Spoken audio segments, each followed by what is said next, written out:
धन धन सतगुरु तेरा ही आसरा, नाजम समा मांग कर गया। सिरसा शहर में बेपरवाह मस्ताना जी के समय एक पुराना सत्संगी प्रेमी राम शरण खजांची बेपरवाह जी के एक अनोखे करिश्मे का वर्णन इस प्रकार करता है। सन 1958 के शुरू की बात है। बेपरवाह मस्ताना जी उस समय डेरा सच्चा सौदा किकरावाली तहसील नौर जिला हनुमानगढ़ में ठहरे हुए थे। सर्दी के दिन थे। डेरे की तामीर चिकनाई भी नहीं थी, गारे की ताजी लिपाई हुई थी। उस दिन सर्दी बड़ी जोर पर थी, इसलिए शहंशाह मस्ताना जी डेरे के अंदर लकड़ियों का धुआं अलाव जला रखा था। गांव के ही किसी आदमी ने पुलिस थाने में जाकर झूठी शिकायत कर दी कि मस्ताना जी बलोचिस्तानी के पास नोट बनाने वाली मशीन है जो सारी रात चलती है और नीले नीले नोट रोजाना छापती है। ये सुनकर वहाँ के नाजम न्यायालय एक अधिकारी ने भारी पुलिस सुरक्षा बल लेकर डेरे के चारों तरफ घेर लिया। घट घट के जाननहार बेपरवाह मस्ताना जी महाराज ने संगत को पहले ही बता दिया था कि पुलिस आने वाली है, हर एक पुख्ता रहे। बेपरवाह जी भी तेरावास के बाहर आ गए। नाजम ने डेरे में दाखिल होते ही हुक्म दिया कि डेरे से कोई बाहर न जाए। फिर वहाँ अफसर बेपरवाह मस्ताना जी के पास आकर पूछने लगा कि नोट कहाँ है। इस पर मस्ताना जी ने कड़क कर कहा, नोट देखने हैं या नोटों वाला। नाजम ने कहा कि मैंने तो नोट ही देखने। बेपरवाह जी ने फरमाया, भाई नोट देखने हैं तो नीचे तेरावास में जा, वहाँ मशीन चल रही है, नोट बन रहे हैं, जाकर देख ले। पुलिस अफसर ने अपना पिस्तौल भरकर अपने हाथ में ले लिया और तेरावास में नीचे उतर गया। वहाँ उसने देखा कि सांप और नेवला आपस में लड़ रहे हैं। डर के मारे वह भाग आया और हाँफता हुआ शहंशाह मस्ताना जी से कहने लगा, आपने नीचे सांप और नेवला पार रखी हैं, मुझे मरवाना था क्या? इस पर बेपरवाह मस्ताना जी मुस्कुराते हुए कहने लगा, तू पुलिस अफसर है, तेरे हाथ में तमचा पिस्तौल भी है। अगर वे सांप व नेवला तेरे को काटते तो तमचे से तू उसको मार भी सकता था। दोबारा नीचे जा कर देख, अब मशीन बंद हो चुकी है और नोट बन गई है। आपने अच्छी तरह जांच कर लेना कि नोट असली है या नकली। यह आपसे डर के मारे अकेला नीचे न गया। वह अपने साथ 5 सिपाही, बंदूकों समेत एक सिपाही बैटरी लेकर नीचे उतरे। उसने अपने हाथ में भी भरा हुआ पिस्तौल था। नीचे जाकर उसने देखा कि जमीन पर एक बोरी बिछी हुई है, उस पर नोटों का ढेर लगा हुआ है। ने इधर उधर तेरावास में सारी जगह देखा, उसे वहाँ न कोई नोटों वाली मशीन दिखाई दी, न ही नेवला और सांप था। वहाँ उसको कोई सुराग भी न मिला जिसके द्वारा वह बाहर निकल गई। उसने अपने साथ वाले सिपाहियों को बाहर निकाल कर निगरानी करने के लिए भेज दिया। वहाँ पर यह भी देखा कि सांप और नेवला गए किधर।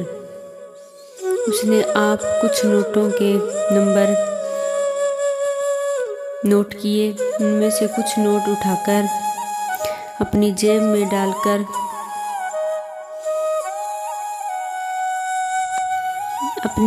डालकर बाहर आ गया। बेपरवाह मस्ताना जी महाराज उसी तरह अपनी मौज में बैठे हुए थे। बेपरवाह जी ने नाजम के बाहर आ जाने पर बड़े प्यार से पूछा, कुछ मिला भाई तुमको? नाजम ने बताया कि 50-60 हजार के नोट बोरी पर पड़े हैं। वे आपने कैसे बनाए? बेपरवाह मस्ताना जी ने फरमाया, भाई तुमको पहले नीचे भेजा था, वहाँ खड़ा रहता तो तुम्हें सामने से ही नोट बनते, परंतु तू तो बाहर आ गया और तेरे बाद नोट बन गए। अब ऐसे कर कि सारे नोट उठाकर उन झाड़ियों में फेंक आ, हमारे अब किस काम के नहीं है ये। नाजम वह अफसर दोबारा फिर तेरावास में गया। नोटों से भरी बोरी को उठाकर वहाँ से थोड़ी दूर एक गहरा गड्ढा खुदवा कर धरती में दबा दिया।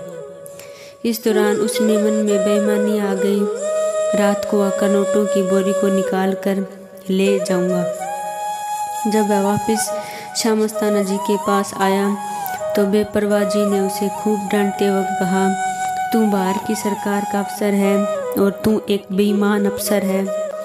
तुम्हारी सरकार किस तरह चलेगी?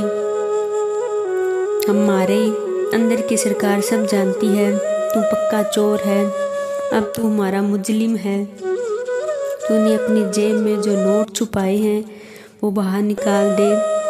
फिर सारी साथ संगत व सुरक्षा बल के सामने मस्ताना जी कड़कते हुए बोले, अगर तू बेईमानी करेगा तो तेरे नीचे वाले अफसर का क्या हाल होगा? अगर तू ईमानदारी करेगा तो छोटे अफसर भी ईमानदारी करेंगे। वे नोट निकाल दे जो तूने तेरावास में अपनी जेब में छुपाए हैं। अफसर शर्म के मारे जेब में हाथ डालने से हिचकिचा रहा था, क्योंकि उसकी चोरी पकड़ी गई। उसकी हालत देखकर मस्ताना जी फरमाए, जेब में तो हाथ डाल, वो नोट राख हो चुके हैं। जो ईमानदारी से नोट वहाँ दबा कर आया है वो रात को निकाल ले जाऊंगा, वे भी सब राख हो चुके हैं। बेशक जाकर वहाँ देख ले। जब उस अफसर ने जल्दी से जेब में हाथ डाला तो उसकी जेब में राख निकली।